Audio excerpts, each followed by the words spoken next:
Good morning, everyone. Melissa here with Build a Better Bakery. So excited to see you today for another one of our hashtag Thursday Fave sessions right here in our Facebook group. This is where we are currently going live, and we will share this video almost immediately on YouTube.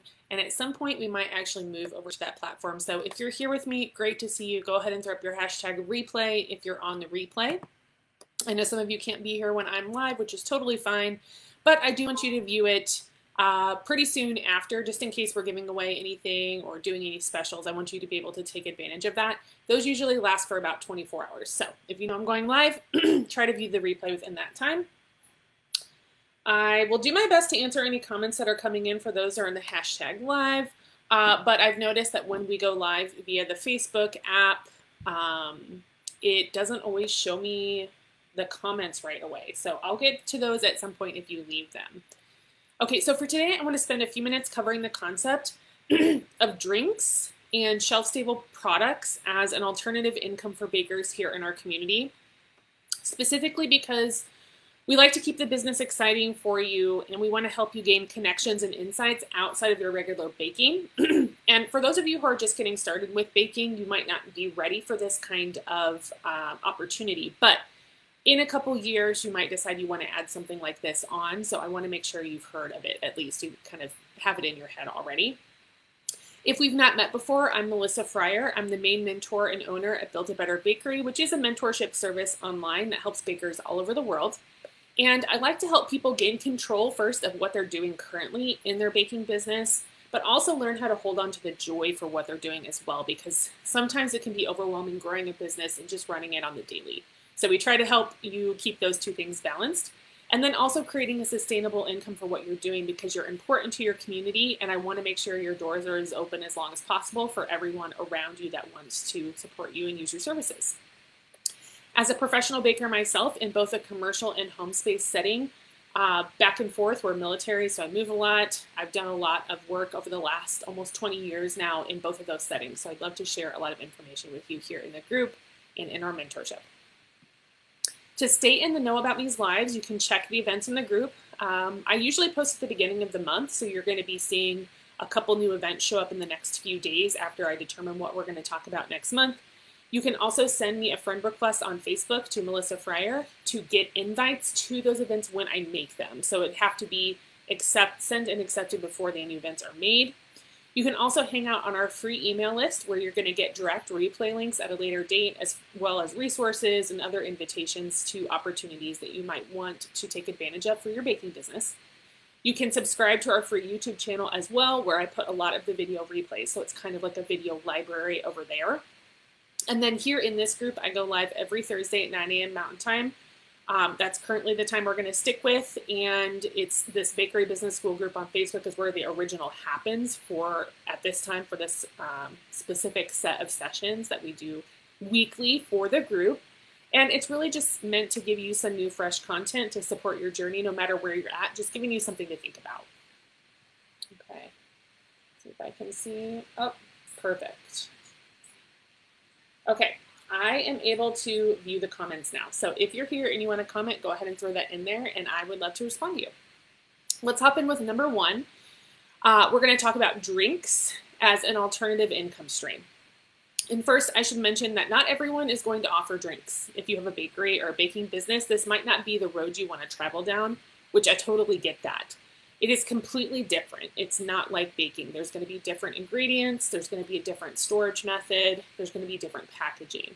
But I think I would be doing you a disservice today if I did not mention this as part of an alternative income opportunity, because it really is, it can be very profitable. So if you have the ability to work this into what you're doing, I would consider looking into it. We do have to also think about how much labor is usually wrapped up in a baked product, which if you've been baking for at least a year, you understand what I'm talking about. It's very difficult to make baked products that have a very low labor intensity, especially if you're working from home, because usually you don't have big commercial equipment to be pushing things out really quickly. There's just going to be a lot of labor involved. And with the drinks, that can be highly diminished considering how much time it takes to make a drink that could be priced at a certain amount versus that same baked product priced at that same amount. And so you may even decide to offer self-serve drinks, like a self-serve coffee area or something similar, which can lower the labor even more. It really depends on what you want to do with it. And I like to usually mention Starbucks, not that I'm affiliated with them at all, but they've done a really great job of training people to pay $6 to $8 per coffee drink, which I think a lot of us understand is kind of outlandish, but they're training people to pay for that. So you can ride that wave if you're offering quality drinks. That doesn't mean you can buy, the cheapest coffee and try to just do, drip coffee charging $8 a cup. That's probably not going to fly. So I think a quality drink with, more than just coffee as an ingredient might get you up to that price tier. This opportunity might be more easily grasped if you have the space. So if you have an area that you can dedicate to this and the time to devote to learning about it and setting it up properly. And normally this is really going to do best inside of a storefront rather than a home operation. I've seen it done before, so don't dissuade yourself if you are interested with home operations. It's just that sometimes things need to happen more quickly than we usually do with like home pickups and things like that. A lot of people don't want people coming to their home and waiting for things to get created and completed. So it depends on how you want to do it. I've seen it done before and it has worked. It just depends on where you're at and what your customers are wanting.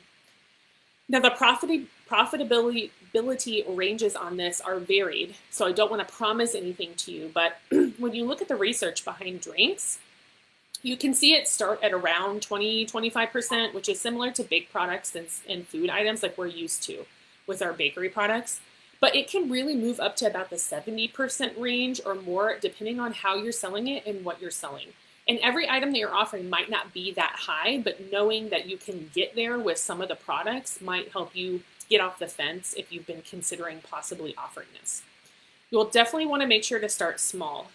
You're probably not going to come into this offering a whole menu of 30 drinks, etc. Right? Starting small and working up to more complex drinks or complex sales options. And I do suggest taking some kind of education on this. So that could be a barista class if you're selling coffee or something similar. What we want to do is we want to make sure if you start to offer this, it's quality. As I mentioned, I've seen some people, storefronts specifically, start to offer a coffee bar, but when they're offering it, it's very low quality coffee, and there's low quality powdered creamers and things like that you would get at in a hotel room or something. So I wouldn't want that for you. If I'm walking into a bakery or something like that, I wouldn't want that kind of product personally. So I think maybe just a tier or two higher than that, I would suggest to start at. And taking that barista class or any kind of class just on this new product of sale, maybe you're going to do smoothies or something similar. Taking a quick class, even if it's online, something simple, is going to help you understand your product from the bottom up. So it might help you with pricing, depending on what kind of class you get a hold of. It might help you with just ideas, the production, the packaging, everything. So you kind of start off with on the best foot as you add this new arm onto your business. Hey, Megan, how are you? Okay, and then number two, next, let's look at shelf-stable items. This option is one that I've seen offered in both storefront and home bakeries. And depending on how you want to incorporate it, this one I think is a little more, it's very large in size, the idea of it. It can be super simple, like one product, or you could have a whole line of products. So it really depends on how you want your business to go. I would say the biggest factor here is first knowing what to stock that's going to sell. So what I don't want you to do, I'm not really a huge advocate of going and spending a bunch of money on things that don't really have a lot of return to them, or you don't get a lot of help with it. So specifically, if you're not sure that something is going to sell, I'm not going to tell you to go out and buy thousands of dollars of product and try to sell it. So first doing some research or thinking back on what people have been asking for to figure out what it might be that they would want. And then second, after you decide that there might be a market for this, look at your space and make sure you have storage space for whatever products you're thinking about, and also the sales space. And if you're selling from home, it might just be online on your website. But if you have an actual area, really making sure there's a place to showcase this kind of stuff. Because if you can't have it out, or if you can't really show it off, it's going to be more difficult to sell. Your profitability on these items could be a variety of numbers. It's not as direct as drinks because it's all going to be dependent on where you purchased the items originally, and those prices are all over the board. Or if you're making them, then there's this other aspect of labor costs included. And that's just going to be dependent on what you think your customers are going to want to buy. Sometimes with these shelf-stable edible products, these can easily be 100 to 300% price increase from costs because it just is how a lot of retail sales work. And depending on the niche of what you're going for, that's where those really high numbers can come from. So some ideas here could include edible cake toppers, sprinkles, colored stable icings that you might have on hand. Like if you want to sell, undecorated cakes and selling people icing in icing bags, things like that they can do at home. Fondant or fondant sculptures. This could be one that your clients might want if it's more of an activity. Gum paste flowers that are handmade. I've seen people selling those. Also to mention, some bakers who sell dietary restricted products like vegans or people who use natural dyes can often make these items within their niche in bulk if they're shelf stable, and then sell to those buyers who often have trouble finding these items with those dietary needs in mind. So I've seen some bakers selling handmade sprinkles with no dye, things like that they might want just for something at home, but they're not necessarily needing a full order from you every time. Some storefronts turn into a bakery and supply shop. That's an idea for you if you have some space and you're looking to add something like that in.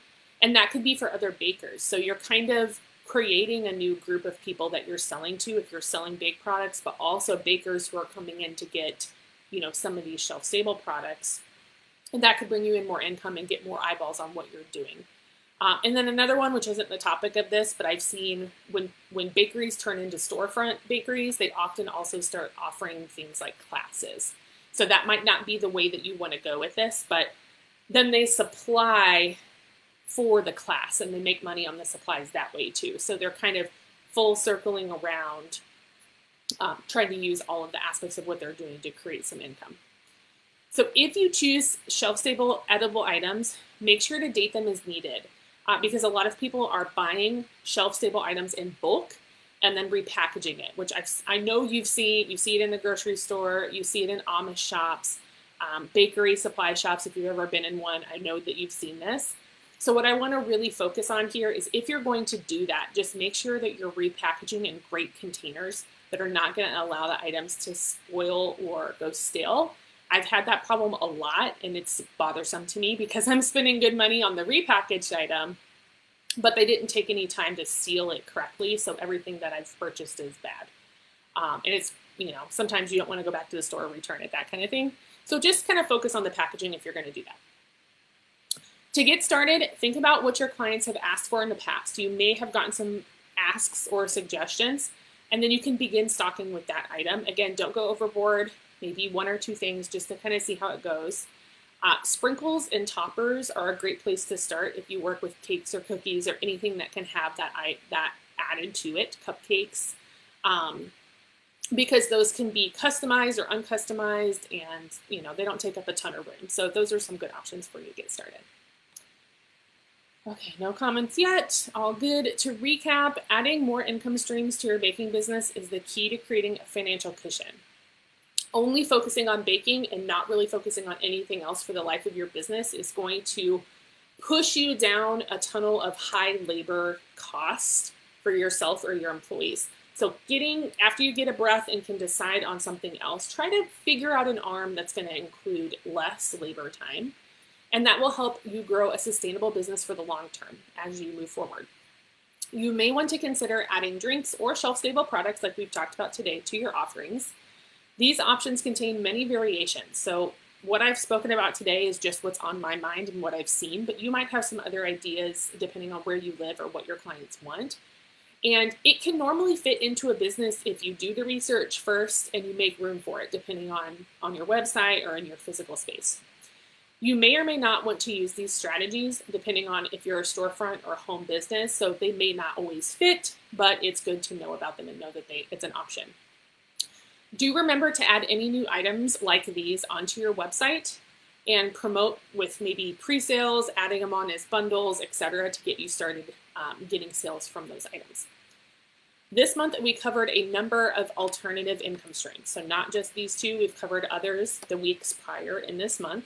And you can catch the replays pinned in the Facebook group in the featured area on top. Or if you head over to our YouTube and subscribe there, you'll see those videos in replays, and you'll see the dates added, so you'll know which ones came first. Remember to join the email list on the website as well if you want me to send the replays to your inbox so you don't have to search for them. They'll come right to you. It's pretty simple.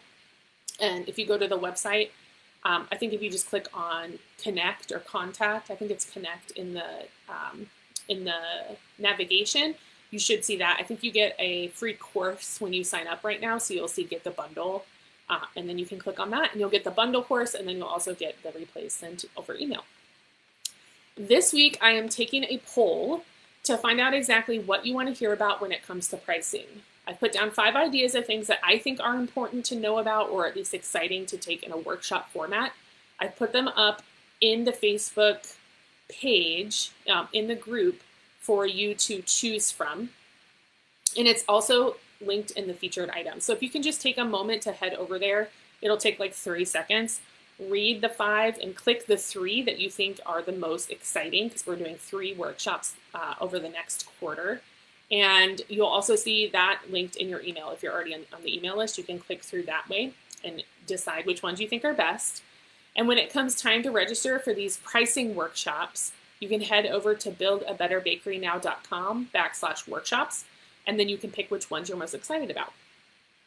Next month, these sessions that you're viewing right now, the free ones that are shorter and more vague, I guess, we're just talking about bigger topics, they're going to be related to smaller aspects of pricing. I'm going to break down a few things that I think are important to know about, where we're just going to talk like this for a few minutes about those subjects. So make sure to join me at 9 a.m. Mountain Time every Thursday inside the Bakery Business School group for the live session where you can ask questions about the topics, or on replay on YouTube for the same content at a little bit later time, but it's also not live, so we can't discuss, but you can still comment. So whichever way is best for you, go ahead and get the information that way. I hope this has been helpful for you today. I love this topic, and I think that expanding your business outside of baking is really going to help you keep your doors open longer. Okay, Jennifer says, thank you. Are there any barista classes you'd recommend? Okay, Jennifer, no. I don't have any that I recommend, but I have been wanting to take one for years. If you take one, I don't know what's available around you, but if you can get one in person, anything in person from maybe a local cafe, if they're willing to just let you come in and learn, or if there's someone that just has the experience and they're willing to have you over, maybe they have a nice coffee machine at home and they're willing to teach you, I would really suggest that. If you're gonna buy an expensive piece of equipment like an espresso machine, sometimes those businesses offer tutorial videos and or like a couple sessions with somebody to teach you how to use the machine, which that would be good as well, but I don't know how extensive that's going to be as far as actually making the products and different types of products. So no, I don't have a recommendation, but I wish El Paso doesn't seem to have that opportunity, and I just for my own interest, I want to do it. But anyway, I hope if you're going to do this, I want to hear all about it. And if you find a good one that you like, please let everyone know in the group, and then if anyone else is interested, they can sign up too. Okay, so I look forward to getting to know you better inside the Elite program or your next private coaching call. If you want to get started with your private personalized baking business mentorship, I'm definitely here to help for anyone who is interested in finding more joy, understanding their business better, getting set up from square one, revamping after a few years, getting into markets, getting into the wedding industry, doing classes, whatever it is. I have a ton of experience. So if you guys want to get together, you can get on my Calendly website. It's on the website as well. You'll see it down in private coaching. Or you can just send me a message here or even email me, melissa@buildabetterbakerynow.com, and we can start talking because I want to make sure you get all the help that you deserve in your baking business. All right, I'll see you guys later. Bye. Okay, Jennifer, thanks. Talk to you later. Bye.